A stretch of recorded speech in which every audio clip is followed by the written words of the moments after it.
Recording. Okay, here we go. Welcome to Learn With Us. Today we have a panel. We're going to be talking about basically a bunch of junior developers, as far as I'm aware of here, and a recruiter. And we're going to see if I, given my 12 years experience as a developer, can help these young boys and girls in their careers. I've been a developer for about 12 years. I've spent most of my time in London. More travelling, a lot international now. Basically started off as a full stack developer for a financial company, and then I've been doing a lot of front end stuff, contracts, and I'm recently been founding a social network called Mentorship, which is basically allows people to show who they're mentoring and who's mentoring them, and that's basically building all that. So that's a bunch of Firebase, bunch of Svelte as for front end, and also do projects for clients, put together soft developers, bidding and that kind of stuff. Podcasting as well. But yeah, so that was I did that for about 5 years, and then moved to a product studio called Neverland, where I joined as a hardcore developer, I'd say. So not much to do with design at that place. Again, kind of like going into that role more as someone who wanted to learn about working in a development team, getting to grips with Git, NPM, and all that kind of stuff, which I didn't know before. Just working as a designer in this advertising agency with Flash, didn't really have to talk to anyone else. You just produced your work, and that was it.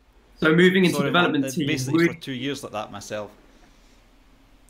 Oh yes, just had a little small team and get off Wild West stuff, you know, like can push production and all this stuff. Yeah, on you go. Absolutely, yeah. So it was absolutely Wild West. You do what you need to do to get the job done. Fun days, man. And yeah, like you'd have to just patch up leaks whenever they popped up and things like that. But yeah, very different to working in a team and working in a product studio where there's processes involved. There's a lot of kind of, you know, code reviews for one. Just being able to show someone your code and to get feedback on that is a massive, for me, a massive kind of like learning accelerator. So I did that for about 2 years, and more recently joined an advertising agency as a product developer. So at this agency, I'm sort of basically focused on developing products, internal tools, developing them, but also asking those questions about why we're building the product, why is it needed, where's the most value that we can add in terms of features, and just taking it through to development, trying to develop stuff very quickly, test it, get feedback from people, and sort of take a prototyping approach to product development. And there it's JavaScript mainly. On the front end and the back end, so we use Node for the back end, GraphQL. Yeah, so that's my journey up till this point. As I said, like I've been a junior so many times. For instance, when Flash went out, it's like, what now? So started building up my portfolio with more HTML stuff, and just kind of, I think in tech, you're always a junior in some way. A new piece of technology comes out, you really have to just learn it and roll with it, and that's just part of the industry. It's just learning, constantly learning. So yeah. Perfect. So I was kind of, you know, in terms of asking both Mark and Nikos a question for obviously the juniors out there. What sort of advice would you give to any juniors starting their career journey now? What would you obviously advise them to, you know, if you advise them maybe 3 things that you'd advise them to do, what would they be? Gloat in your luckiness for avoiding all of this mess that we had to deal with in our careers. Just be happy that you're dodging a bullet like you can't believe. Yeah, I don't have to deal with IE5 and 6 and Flash and Cold. It's ridiculous the amount of head start you have now. That just gloat and be happy of how good the choice you've made. When degrees are optional, to be honest, unless you want to become like get involved in really complicated algorithms and, you know, financial stuff. Like the stuff that I'm doing right now for Mentor CV basically is some mathematics going on with like drawing relationships. So basically, you know, there's D3, there's other libraries out there that you can use to draw things, but you're very dependent on like the developers behind those things, and a lot of these open source stuff, they have so many facilities for different ways you can use it that their lines of code are quite a lot. So my startup, the lines of code for the whole startup are about 2,200 lines.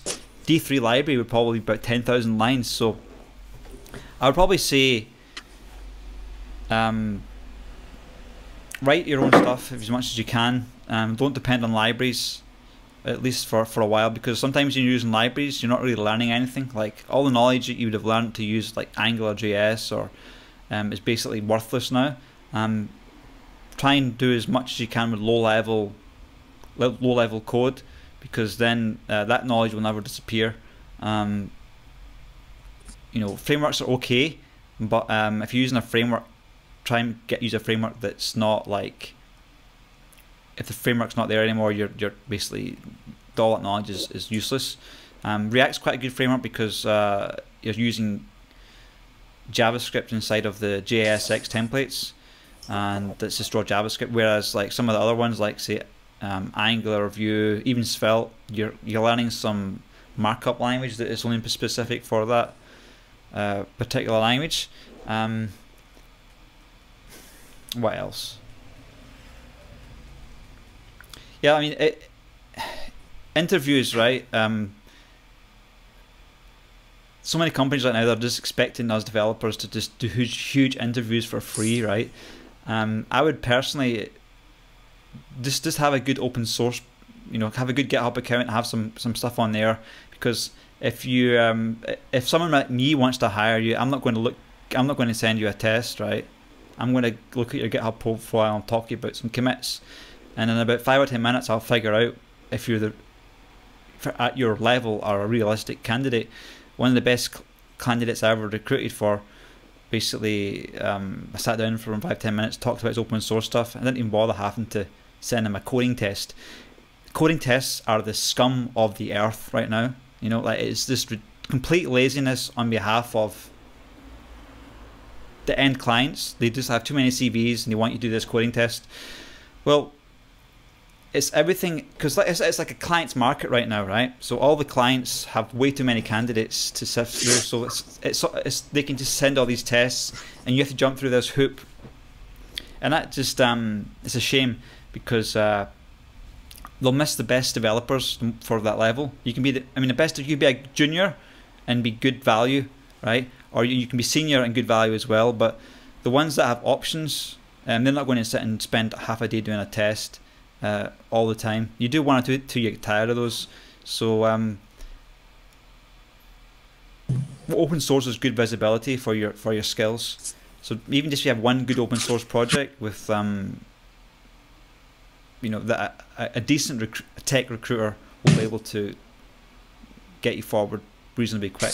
And you can tell a lot from people just asking some basic questions about JavaScript for that level to see if they're capable. So I mean, I wouldn't ask the same questions to a senior as I would a junior in terms of coding. But yeah, as a junior though, you've got less of a get out clause to avoid doing these tests. So it's going to be a bit hard being a junior, I think, for a few years, because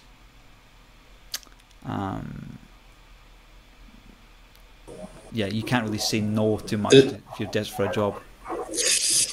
Yeah, I was going to pick up on that point that, you know, there is a lot of competition in the market, especially at the moment. You know, probably going back to February, March time, there wasn't anywhere. You know, you're probably looking at a quarter of the competition that you're talking now, because it is more client driven. Back then it was a bit more candidate driven. So, you know, there are going to be companies that expect you to do technical tests, but for me, like Nikos was saying, try and make sure you have a good portfolio, good GitHub. You know, get mentors in the industry. You know, you don't need 5 or 6, 1 or 2 mentors within the industry that can help advise, support you on your journey. I think that's really important for juniors. If you have that mentor, somebody you can lean on for a bit of, you know, advice here and there, soundboard things off. I think that's really beneficial for any junior. Get that by, you know, going connecting, you know, have a strong personal brand maybe on, you know, LinkedIn. Go and connect with, you know, developers on there and maybe ask their advice. And also, if you do work, maybe send that, if they're a strong mentor to you, send that to them and ask for their feedback. If they're a good mentor, they'll be able to give you a lot of feedback, and that should help everyone on your journey to becoming, ultimately landing your first role. I think it's really important that you can get a couple of mentors within the industry. Yeah, also mentors can get you, if a mentor knows how you code, they can be a shortcut to a role. If they're in a job and they're looking for a candidate, the mentor's going to go straight to you for the work, because they don't have to ask you questions like what's a variable in JavaScript, you know? Yeah. Between inline and block elements. Yeah, so I mean, yeah, I totally agree totally agree on the whole kind of portfolio angle to trying to break into the industry. I think your portfolio is probably a representation, or the best representation of yourself you can present, and especially if you've got talking points in there that you can use in the interview. And yeah, I just wanted to ask, like, how many people do currently have a portfolio or a GitHub account? Well, yeah. So not me, Mark, unfortunately. Nick, I do have a I do have a GitHub, and I do have a portfolio. I've been working on that. No, well, obviously, first draft. Once you're done, you think you could obviously do things differently. Absolutely, yeah. The only issue with my portfolio that I've been thinking of or wondering, wait, let me finish this first. You were talking about portfolio and GitHub, right? Now, my GitHub I worry about because it only has my web development stuff on it. Now, what constitutes a good GitHub account? Does it have to be just lines of code? Does it have to be like, big projects, or are my web development projects good enough? Because obviously CSS has become so powerful that a lot of what you used to do with JavaScript, you can now do with CSS. So to make the page look good and feel good, I mean, CSS is doing most of that work. So I find sometimes that while I do practice my vanilla JavaScript as much as possible, a lot of the times I don't have to rely on it. And the page can come out the way I want it to without relying heavily on JavaScript. And then obviously once it's posted to GitHub, it can show, it shows you how much JavaScript compares to HTML, CSS, etc. And I wonder if that's a bit of a turnoff to recruiters or clients, that they might think that I don't really know my JavaScript. Well, lines of I think there's kind of like the entry point level, I think, is knowing HTML and CSS. They're easy to pick up. They're probably the most documented thing ever on the web. There's courses, there's tutorials, there's documentation, there's referencing. So like showing a good grasp of that is a really good starting point. Just HTML and CSS. Don't worry about JavaScript. Like if you can get a few websites or, just single pages looking good with just CSS and HTML, I think that's already like you've probably proven yourself at that point that you're kind of like ready to be tutored in the more kind of, or ready to be mentored and molded by a company looking for a junior. Yeah. If you can show JavaScript stuff, even better. And, like even if it's a small to-do app, something like that, if you can do that in vanilla JS, vanilla HTML, vanilla CSS without any frameworks, I think that's not only great for learning, but it also shows that you can do vanilla. Vanilla being just pure JavaScript. And then if you can do the same thing, like a to-do app with a framework, for instance, React, I think that's a really good kind of showcase that you can learn and pick up frameworks, and you can learn abstractions, and also for yourself, like it's a really great way to learn how to do the same thing, but with different tools. So you can see how those tools fit into building stuff. So I don't think there's anything wrong with having pure HTML and pure CSS projects in your portfolio. And the more you have of them, I think the better. It's great, I think, as an employer when they can see that you're so active on GitHub, and they can see the kind of like grid thing in the bottom with all these green dots on it, showing that you've committed code frequently, shows that you're really motivated, really interested in doing this, without having to be paid for it, without having to be, as side project stuff. I think that's a really good starting point. Because I think as a junior, it's usually about soft skills more than hard skills at your level. It's more about being, showing that you're motivated, showing that you can go out there and problem solve on your own and sort of like self-learn as well. And through your GitHub account, you can show a lot of that, as well as your portfolio as well. Yeah. Well, one of the things about, sorry, I cut out there for some reason, but one of the things regarding my GitHub accounts is, so I hosted my portfolio on GitHub pages, but obviously scouring the internet, a lot of people say that's a big turnoff to people. But the reason why I've had to go about that is because for paid services, we're not in the position where I can just be splashing around cash. There's nothing wrong with GitHub pages at all. If anyone's complaining about that, it's complete nonsense. Don't work for them. Oh, well, yeah, that's, I've obviously seen, there's two sides to that, but so one of the things that I've, that I felt has held me back in that regard is that with GitHub pages, you can only go so far. I think you can only host static pages, yet I have so much more that I'm able to do. I'm able to work with Node. I've built dynamic websites. I've built backends. I've done a full stack course. Obviously, I'm not, perfect, a professional in any other sense. However, I've really stuck to the, how do I put it? When I was learning HTML, CSS, I thought, okay, cool, I'll smash HTML, smash CSS, get onto JavaScript. That's where the real meat is. And then I slowly realized CSS is a lot more than I thought it was. And I decided to revert back and get really good at CSS. And I'm really glad that I did do that, because in a sense, it also taught me a lot of how JavaScript works. And yeah, and then obviously going to JavaScript, I went through the fundamentals. But as soon as I was done with that, everyone piled onto me, well, you should, or YouTube was like, well, go to React, go to Vue or whatever. But thanks to Travis Media, I stopped in my tracks when he suggested, look, go back to vanilla JavaScript, build as much as you can in vanilla JS, and go from there, which I'm really glad I took that advice, because I feel like that's pushed me, pushed my understanding of JavaScript to better level than if I had just gone for React, because I can now understand what's going on in React a lot better, how destructuring works, calling objects. It's just mapping using higher order functions. A lot of the ES6 that it requires, when at first I was obviously lost with it, but it really made a lot of it clear. So, but I find it's hard for me to communicate that through my GitHub, because I'm never really sure.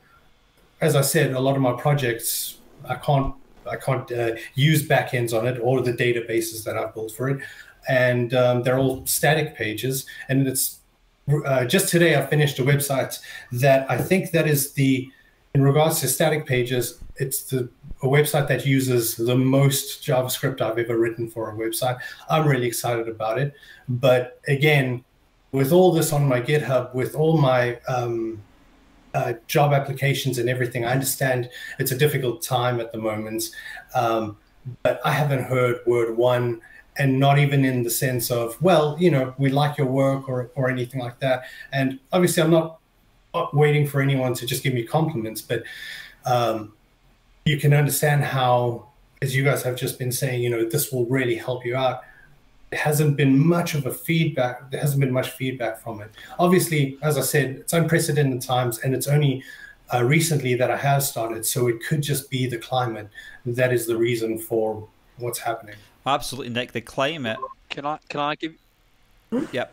On Nikos, I'll let you.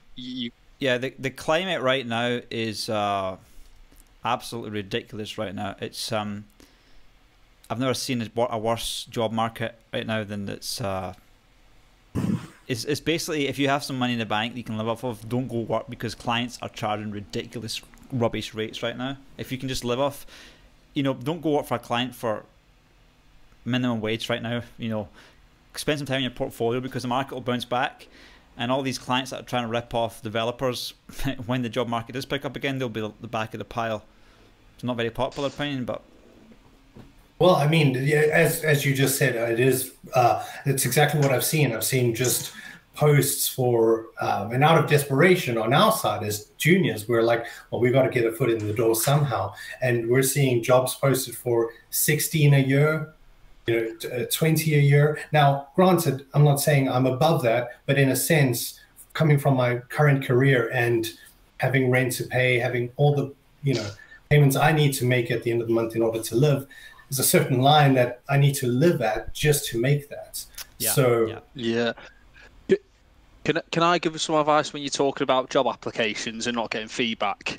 So if for a client or an agency at the moment, if you put, agencies typically at the moment wouldn't even get hold of a junior developer role, because if a client advertised a junior developer role, they probably get 250, 300. There's a lot of people potentially looking for work. No, not many of them will be right, but that's the sort of process that people will go through. So this is why I was saying, if you get 3 or 4 mentors so that you can able to then demonstrate your work to them, don't forget, if you get 3 or 4 people, they know people, network with them people, they'll put you in touch with somebody else that they've worked with and stuff like that.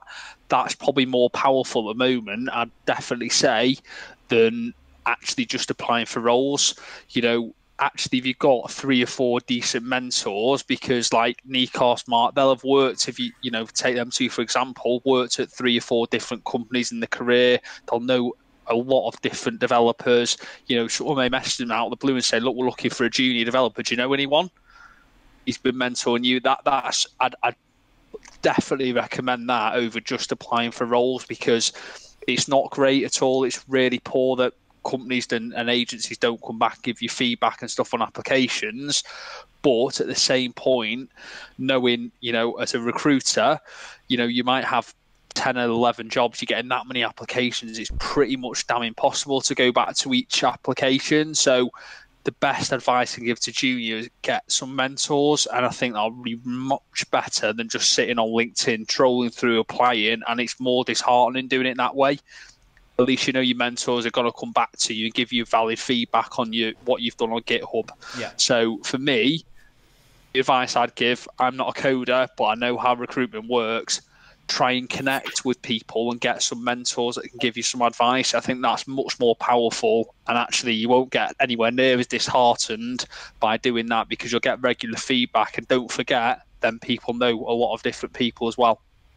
Yeah, well, on that note, I kind of saw it in that way that if I didn't personalize it a bit more, I was just going to be lost within the pile. So every application that I've sent, whether it's a recruitment company or it's directly from a company, I'll right after I submit an application on Indeed or whatever job site it is, I'll make a point to still write them in an email to their direct email and tell them about myself, that I've applied for the position, send my CV along with it, and give a more of a overview of it. So, as you're saying, absolutely. I mean, it just makes sense to network more and get into the game more with people who are in it at the moment.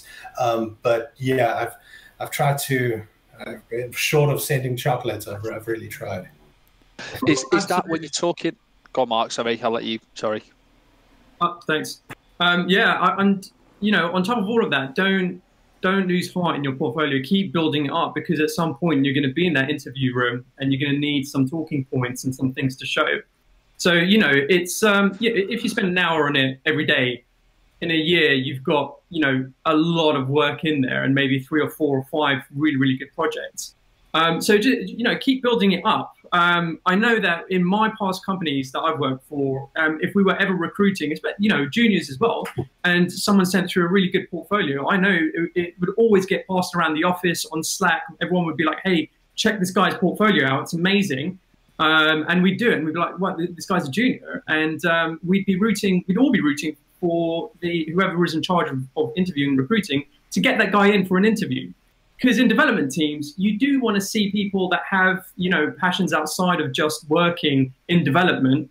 And the best way to see that is through people's portfolios. And by portfolio, I don't just mean projects. I mean, if you go to hackathons, anything like that, meetups, anything like that, and that shows up in your portfolio. Hey, I went to the NASA Space Apps Hackathon. We developed this as a team, and you've got a video of it. You don't have to show the code, but just in that sense, you can show that you're someone who's got a wide variety of interests outside of just, you know, develop the pure coding sphere.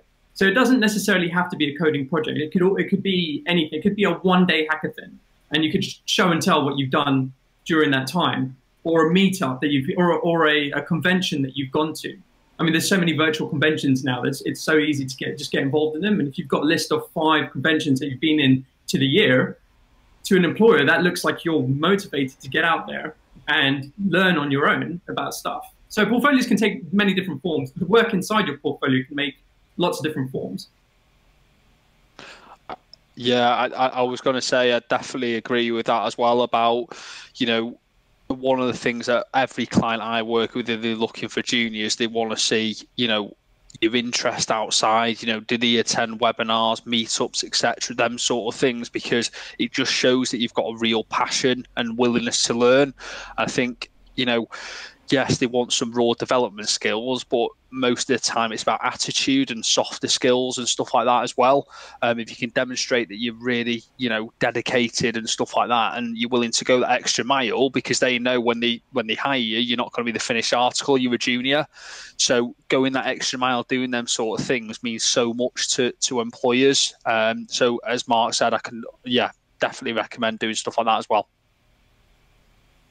Yeah, so all right, thank you. Let me just do a bit of shameless marketing here. I'm going to share my screen. Right. Okay, select something to stream, grab your friends a seat. Okay, so entire screen. Right.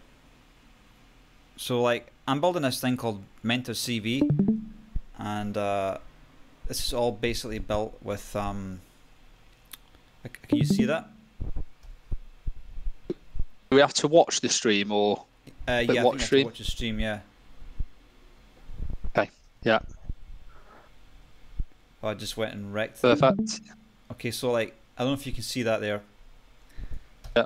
My computer's just lagging down. So basically, the idea of this site is that if you have a mentor, or you want to try to motivate a mentor to have you as a mentee, so they can get recognition as on like the site that they're actually mentoring people and you're being mentored by people. So I've got some people that are mentoring me that I want to be publicly recognized as that, because they're quite successful, and if they're mentoring me, then people can see that. And also if I'm mentoring other people, I want to show the world as well who I'm mentoring. Now, in terms of coding, I've done a lot of mentoring over the years. It's not something that I particularly would mentor in coding, but there's other things I would mentor in. So this site allows you to basically share what professional skill you're mentoring in, and it's I'm going to be launching it next week at some point. There's still lots of things to do, but this site was built with a lot of this diagram here was written in SVG. There's no library out there that could basically render this the way I wanted it to do it, so I had to write it myself, and I spent a lot of time working on just pure vanilla code.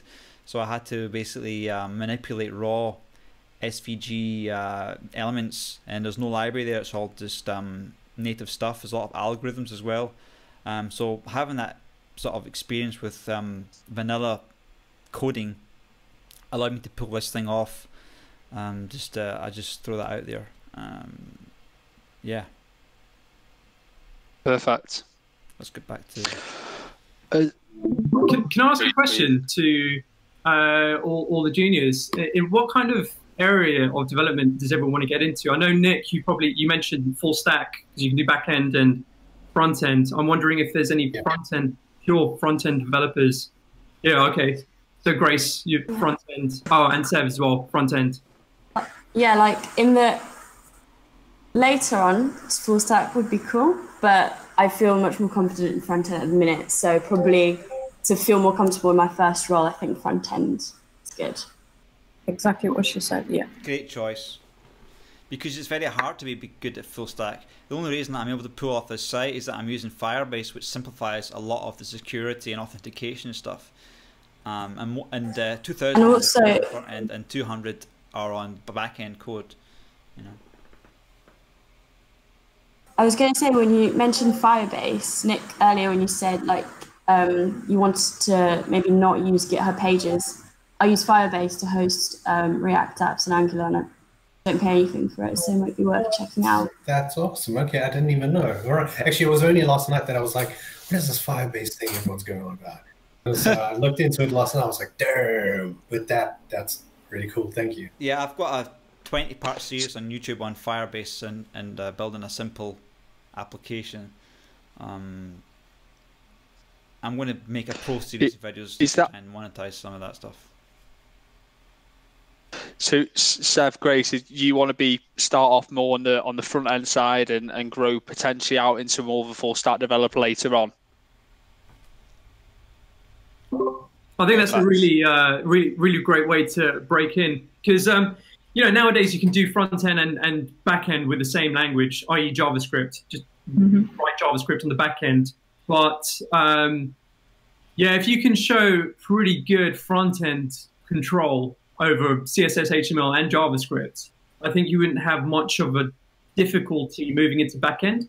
The only thing with backend, as Nick said, it costs money to get servers up. I mean, yeah, Firebase is there, and it's not that expensive anymore, but it does cost a bit of money to get a database running and have uptime and all that kind of stuff. Whereas if you're doing just front end, if you're focusing on that for the time being, just use CodePen. Just get some projects up on CodePen. They'll host it for you, the JS, the HTML, and the CSS, and you've got projects up there that you don't have to pay anything for, and they're public. So it's a really good way to get into it. And if the company's, specialized in backend as well, they will take you through the backend stuff and they will teach you that. So it feels like it's might be a little bit more valuable to focus on just front end, but with JavaScript as well, and let the company kind of train you in the backend stuff when there's a need for it. Because I think one of the biggest things is actually finding out. Ooh, am I still online? Yeah. Still are. One of the biggest things as well is figuring out what apps to build. If you've got so much control, like over the back end, the front end, the next question becomes, what am I going to build with this? And that's a big question, because you're essentially in product territory. What am I going to build with all these skills?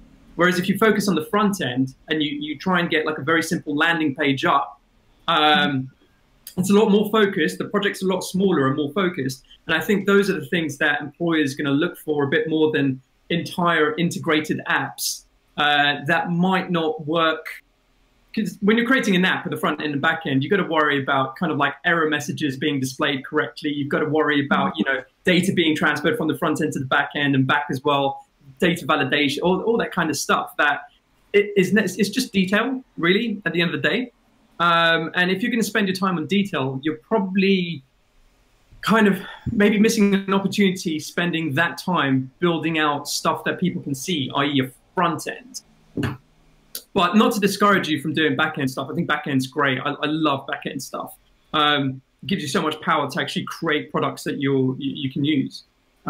So if that's the route you feel you can get across your skills best as, then yeah, by all means go for the entire product kind of route. Just create things that people can use with a back-end with persistent storage. Well, with backend, the only reason why I got into it at all, I always wanted to, obviously, but I've always been interested in the incorporation of both. And on LinkedIn, or on all the job applications, what I've mainly been going after is front-end development, because I know it is easier to get my foot in the door, and I absolutely love it.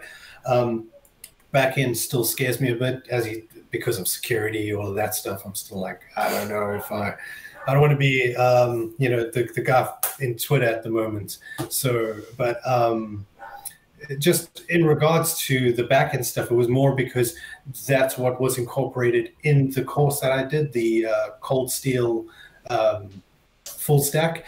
And one of the driving forces for me to learn those things were because on all the job applications, even for junior, they're like, look, you've got to know HTML, JavaScript, CSS, how to build medieval swords, how to like keep the queen alive. You got to figure out Firebase, all of it. You know what I mean? They just put such niche products everywhere that you look at it.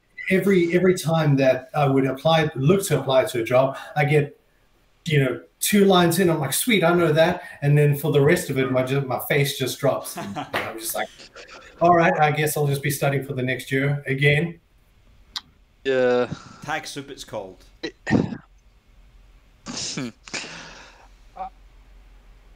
I mean, I don't believe that a full stack developer really exists. I don't think. I mean, a really good back end person doesn't have the time to be good at front end, and even you can't learn all the frameworks really well either.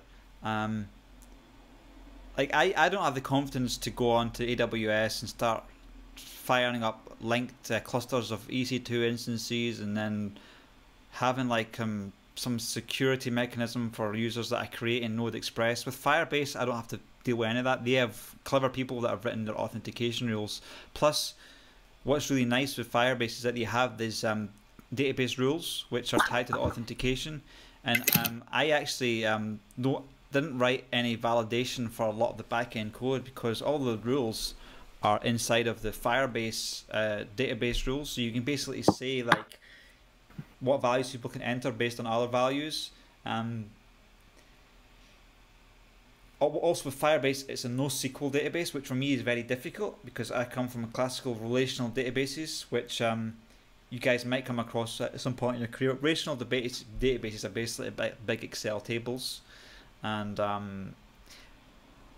it's taken a while for me to get the hang of NoSQL because you have to think about data in a very different way, and for like to do basically with SQL databases, you have like imagine different Excel tables, right, and you can join them together using this sort of SQL language, and it's quite easy to do that kind of stuff. Easy after some practice, you have to write too much code. But today I had a problem in Firebase. I had to do 2 joins with related data, and basically I had to load a whole bunch of stuff on the client and then start doing all these JavaScript maps and like filters and all this stuff, and like whew. But then with NoSQL databases, you can be really flexible. You just want to add a new field in there, okay, just store it in that path, dump notifications done in 4 lines. So like, but Firebase allowed me to take startup ideas that I had now to production, and that's something that I wasn't really comfortable with doing myself recently. Another thing I want to say to you junior people, don't be afraid of doing a startup or doing an idea of making a product, because if you see a need out there that's not done yet, I wish I did startups a bit younger because a lot of the ideas I had have been done. So it's never too a lot of really good startups. They come from people that are not probably junior developers. They just they start attacking something together. They got some users and then they had some investment. They got a proper coder. So just throw that out there for you. Yeah, only question is what? Because that is the $1 million question right there. Because everything I think of, quick Google search shows me that, hey, I thought of that. I disagree. Because look at how much pain there is in the world, how much inequality, how much hurt and suffering. There's always ways to improve this world. But yeah, I mean, I think then it's a discussion for a whole other time. but I do understand there is a vast array that can be done. Again, it's just for the people who want to, in regards to funding, when it comes to the people who funded, obviously a profit needs to be returned in most cases, unless you can find understanding backers. Yeah. Has anyone, obviously, Sev, great. Has anyone got any other questions for Mark and Nikos about their own personal thing? I think my genuine advice, obviously, would be to, in terms of like personal brand and networking and stuff like that, try and become even like target yourself on 10 connections or hiring, any like senior and ask them questions and stuff, get a conversation yourself, because most junior developer roles will probably come off people, generally more than recruitment agencies and stuff like that, especially at the moment, they'll come from maybe more your own internal network. So just really focus on your personal brand. If you do a new piece of, a new site or something on your portfolio, publish it maybe on LinkedIn, ask people what they think of it, start getting comments, start engaging in conversations, and hopefully that will go a long way to securing you a role. I think that is the massive thing for me, is your own sort of personal brand and stuff like that. Think of yourself as your own little business. You securing a role, how do it? Build your personal brand. So target yourself on maybe connecting with 10 developers, front-end developers in the industry a day, as well as doing your code. Send them a message. I'm new to the industry, always looking for advice, stuff like that. And genuinely, I think that will go a lot more than actually applying for junior roles, especially at the moment. And I think you'll probably get more success out of that as well. That's some of the best thing I've heard all day, all week, all year. That advice there. Yeah, there's just so many. That's what I was trying to get on. Want you guys to get a foot in the door, because I think you've all got so much passion and stuff like that, and it's about demonstrating that. If you can do that through your own personal brand, I think that's massive for any junior developer. Yeah. And there's also, just for the front enders as well, there's a massive, I don't know why this is, but developers tend to not make things look very good. So if you can just spend a few hours, like if you've built something and you spend a few hours just making it look good, like aligning everything, making sure that everything looks okay. In my experience, employers really like it when you make something look semi-decent. It doesn't have to look amazing, but just look okay. Because a lot of developers can build stuff really well, but they look terrible, like really terrible. It makes you not want to use them. So if you can apply a layer of design thinking, whatever you're doing, whatever you're building, that's already like a massive step ahead of, what the average developer can do. Yeah. So yeah, think about animations, things like that you can fit into whatever you build. Good points. But I just want to build on what Shaun is doing. I used to run a coding club on Saturdays in Fulham. I used to invite junior developers, and I had a deal with them. They basically buy me like coffee and tarts and like all this croissants, and I would teach them coding for a couple of hours. I was shocked at how little turnout was, basically, for the value of what they were getting. But the journey is, personal branding. I mean, build close friendships with some other junior developers, preferably in your local area, and just go out and hang out with them, because you'll learn so much together. Even if you're juniors, you'll be good at some things that the other guys or girls are not good at. And if I was a junior again, I would definitely try and find more people in my network that I'd be just learning along with learning together. Definitely. Has anyone, Sev, Grace, Nick, have you got any questions for Mark or Nikos or myself? Or conscious of obviously been on for an hour or so, but have you got any questions? From a personal perspective, as I say, feel free to ask. I have a quick question about, so I feel like my tech stack doesn't always, it's not always perfectly the same as like a job. For example, I've done React, but I've not done Redux yet. I would like to learn it, but I'm just not come around to it yet. Horrible, I hate writing Redux code.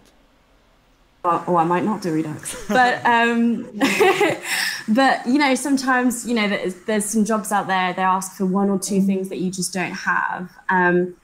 What was your take on it? Should I still apply to them and I'll learn on the job, or I'll learn prior? Just a bit, it's like how much, like, yeah. Redux, tell me everything. If you're if the team has a decent mentor or person that can teach people, and actually it's quite a lacking skill.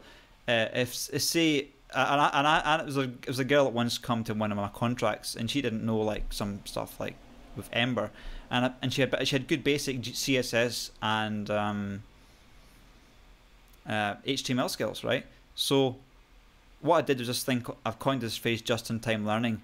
I would teach her the bit of the framework she needed to do, right? So then she could do my job, and she could probably do the job about maybe 70 to 80% or maybe 30% slower than me, but she's getting paid about, I don't know, 2 or 3 times less than me. So it's efficient for the company for me to get me to train those juniors to do the stuff that I do and stuff that I find boring, right? But once she gets up to speed, he or she, I've trained junior all sorts of people. Once they get up to speed, they're actually better than me because they're usually younger and have more energy, and they can concentrate better because their brains are younger. So as long as the team knows how to teach people, then I wouldn't worry about some skills that you don't know. Like, I think it's ridiculous that companies are asking juniors for graphic development. What this is, again, the point, you're not going to know everything. It's like, Nikos, Mark, if you start asking them about, they won't know everything. I think employers are so like, we want this, this, and this. And almost, sometimes when they get it, they might have their own internal recruitment team, or they might have recruitment agents working on behalf. They might just press Control and F. You haven't got it in your CV. So try and do your own networking to find that first role. Try and do your own networking. And I think that's really trying to do that, because you're not going to have Redux experience, React, and you can't. It's physically impossible to have every skill because tech constantly changes. But if you can show that willingness to learn, attitude, and stuff like that, that'll go a long way. And like Mark was saying, in terms of attending meetups, webinars, hackathons, and stuff like that to show your genuine passion, I think that is a lot more than just having Redux on your CV. Does that make sense? Perfect. Have you got any questions at all, Grace? Or maybe one that's being replied now, but how to find a mentor, especially in the current climate? Yeah, so this is something that people are asking me about the site that I'm making. They want to be able to go onto the site and say search for a mentor. So I'm going to probably add that feature on at some point. But most people that are skilled never get asked if they want if they can mentor. Like, it's kind of a weird thing to do, like to go up to somebody, can you mentor me? So I probably wouldn't do that, but just find somebody whose skills that you admire and they're not so much levels above you that they wouldn't be motivated to teach you. Find someone that's just knows, and there's a game, a Chinese game called Go. Have you heard of it? Right, so there's an artificial intelligence that got quite a lot of fame recently because these computers could beat Go. But there's a whole bunch of levels of Go players, right? There's all the way up to 9 Dan, which is like the top pro level, down to 1 Dan, then goes down from 1Q to 30Q. Now the 30Q player is not going to, it's going to be a waste of time for the 1 Dan teacher to teach the 30Q player, right? But the 20Q player, which is only 10 levels above, can really teach a lot to that person. So find somebody that's just a little bit more senior than you and learn from them, because I mean, I've got some linked servers, server hub on this Discord server. You can go on there, there's lots of friendly people on there, especially the TensorFlow one, but there's lots of Discord servers where you can go on, like Reactive Flux. You can learn a lot from these kind of online tools, online social networks. Yeah, I know Google also runs a mentorship scheme where it's like an ad hoc thing. It's obviously not physical anymore, but they probably have it in some virtual form where you can go there as a junior coder, and senior developers will also be there, and whatever project you're working on, they'll be able to help you out in whatever you have problems with. And through things like that, you can probably find some really, really good mentors. Is that a free service? Yeah, it's free. That's ridiculous. Seriously, whereabouts is that? Is that online, or like you have to go on site? It must be online now, because it used to be a physical meetup, but it's probably not going on physically anymore. I'll find out what it's called, and I'll send a link here. Take that with both hands. That's great. Perfect. I think as well, what I'd say, asking somebody, you wouldn't probably go onto LinkedIn, connect with someone and say, hey, can you be my mentor? And what you probably advise, maybe connect with them. I'm a junior aspiring to get into the industry. Really like the look of your background. Obviously, you've probably been in my shoes, maybe a long time ago, a couple of years ago. Make it a personal message to that individual. I'd love, I'm constantly improving, looking at my portfolio and stuff. Would you ever be able to give me some advice on my work that I complete? But you're not classifying that person as your mentor per se, but they're almost becoming that mentor because they're giving you advice. And don't get disheartened by somebody ignoring that message. I work in recruitment. Trust me, if I got disheartened by people ignoring messages off me, I've had a pound of probably a millionaire. So just don't feel like, oh my God, I've sent that message, I'm cringing because I've sent a message and someone's not replied. Some people are generally too busy, but there's probably, like Nikos said, a lot of probably mid-level, senior, junior developers will probably actually really like to help people. There are a lot of nice, there's some not nice people about, but there's a lot of nice people about who are willing to invest some time because they would have probably valued someone doing for them when they were in that position. So ask the question, and you might ask 10 people, one might reply, but you do that 50 times, you've got 4 or 5 people. So does that make sense? Yeah, that happened to me once. Somebody reached out to me on LinkedIn and asked if I could teach them. So it was he's actually a friend of mine now, and a successful developer. He basically he's a recruiter, and he said he was trying to learn some web development, and somehow he sent a message on LinkedIn like, hey, can you teach me some coding or something? And so I was a contractor back in those. I was contracting, and I said, okay, buy me my lunch and I'll spend an hour a quarter with you, right? So I basically told him to bring his laptop, and being a Scotsman, I like a free lunch, so I basically grabbed his laptop and installed a whole bunch of software on it and set him up on GitHub and a bunch of stuff like that.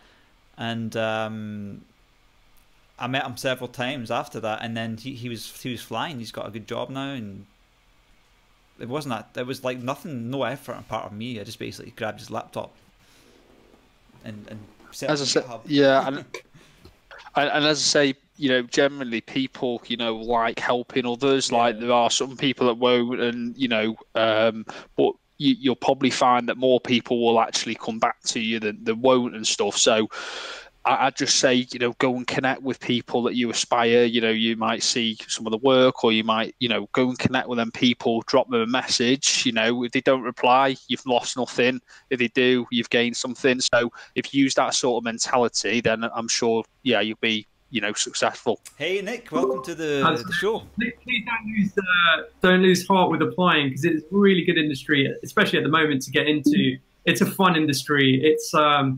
it's a well-paid industry as well. So, just don't lose that drive to keep building your portfolio and applying as well. Like, if you get 100 rejections, there's probably 2 or 3 in there that could go somewhere. So, you'll get there. Definitely. Has anyone got any more questions or anything like that? Or I think we've covered quite a lot, haven't we? If anyone's got any more questions, feel free to ask. Or yeah, so I see Nick's joined. How you doing there, Nick? You're muted. Yeah, I'm doing fine. So I had some problems with the internet, so I just was able to connect now. I'm doing quite good. I'm happy to join. I kind of missed a little bit the introduction, so I just want to listen a little bit, and I'll probably have some more questions later. At the end, but at least you'll have your moment of fame, right? Yeah, it's been recorded anyway, Nick. So we can obviously send it across to you over the next day or so for you to listen and stuff like that. But if no one's got any other questions and stuff like that, I just obviously unless someone has at this point, has anyone actually got any other questions? Hey, Shaun, do you think you'll become a developer one day, maybe? No. No, I love interacting with people and stuff like that, and I I just don't think it, it's maybe the career for me. Not everyone can be, I'd happily learn a bit of code in my spare time and stuff, and I've done a little bit on HTML and stuff like that. But I think that's probably as far as I'll go. Stick to recruitment. I've got, I've got 14 recruitment consultants that work for us now and stuff like that. So, I love interacting, and a big passion of mine, genuinely, even though, we don't actually, because companies usually recruit them directly, we don't place a number of junior developers. Is seeing, how passionate some juniors are. Like, all of you have come on this webinar, you seem so invested in your career and stuff like that. Don't give up. It's like Mark was saying, it's a lucrative career. It's forever changing and stuff like that. So once you get your foot in the door, I'm sure if you keep that dedication, tenacity, and stuff like that, you'll all be really successful. And I just don't want juniors, especially during this time, to lose heart in the job search. You'll get there in the end. Keep at it. Keep listening to advice and stuff, and I'm sure you'll be successful. Yeah, based on what the juniors have said in this podcast, I think I would hire you guys pretty simply. Like, basically what you're saying, it makes sense, right? So just send employees. They ask you to do a test, just send them a link to this podcast. Say there, exactly. Hire me, right? Definitely. Can you guys hear me? Yeah. Okay, cool. Sorry, earlier I had to refresh because for some reason it wasn't going through. But my last question is regarding your. Did either of you do coding interviews? Well, the best, yeah. As a junior, I did a half 2 or 3 hour interview. I actually flew down to London and did a thing, and then got the job. And but the 2 best clients I've ever had, the interview was basically a phone call, and then I have to sit and write code. Most of the times when I write code, it's a complete waste of time. Yeah, I don't think I ever got the job from a coding test, to be honest. I'm thinking, like, I actually sat down and wrote code and I sent them on GitHub. Yeah, never got a job. Complete waste of time. I can't agree. So I had 2 coding interviews. One of them was coding on pen and paper in front of a guy, and that was horrific. That was just horrible. You don't have Google, obviously, but yeah, it's just a weird way to do a coding interview with pen and paper. But I did get a interview with a company who provided me a coding project I could take home and do. And I totally smashed that one. I just took it home. I worked for it for 48 hours straight, submitted it, and they accepted me based on that. I'm well up for coding projects. Not too long, but definitely, they give you a chance to really explore a certain theme. And at the end of it, you've got something to put in your portfolio as well. Yeah. So kind of, win-win in a way. So out of all of that, what would you say was your, look, I guess you might have gotten a job through other means or anything, but what would you say in those tests? What was the #1 takeaway that you took away from it? For me, it was treating it like a hackathon. You had a certain amount of time to do this tech test, and they wanted to see, some control over, React. It was React for me, so they wanted to see how well I knew React. I hadn't used it before, so I had to delve into React and build this thing, based on their requirements. And I, did it in 48 hours. I put it in my portfolio as well.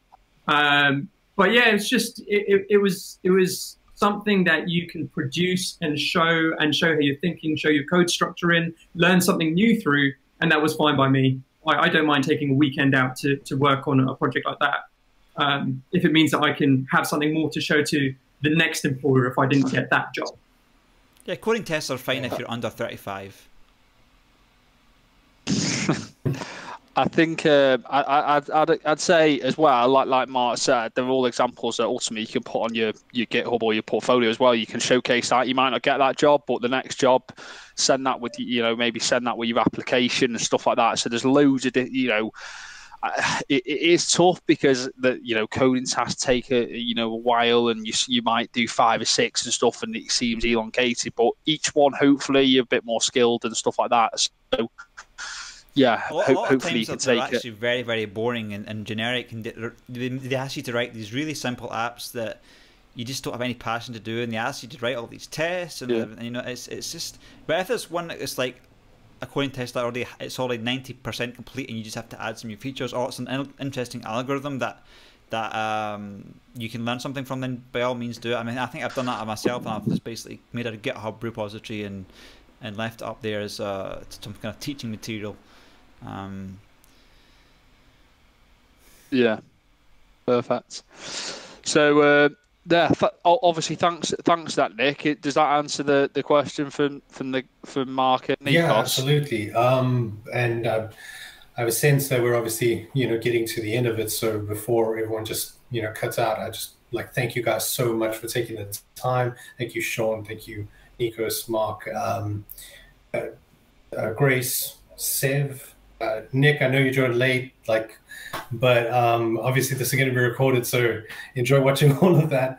But yeah, I just wanted to take the time again to say thank you. There's not many people at the moment who are as eager to help, and it's just really appreciated. Perfect, and I'd obviously like to thank everyone for coming on. Nikos, Mark, for taking the time out, obviously sharing your wisdom. It's been really beneficial, I'm sure, for the juniors, and I'm sure we can all stay in touch over Slack or some email, some sort of format. Any advice you need on the server, exactly.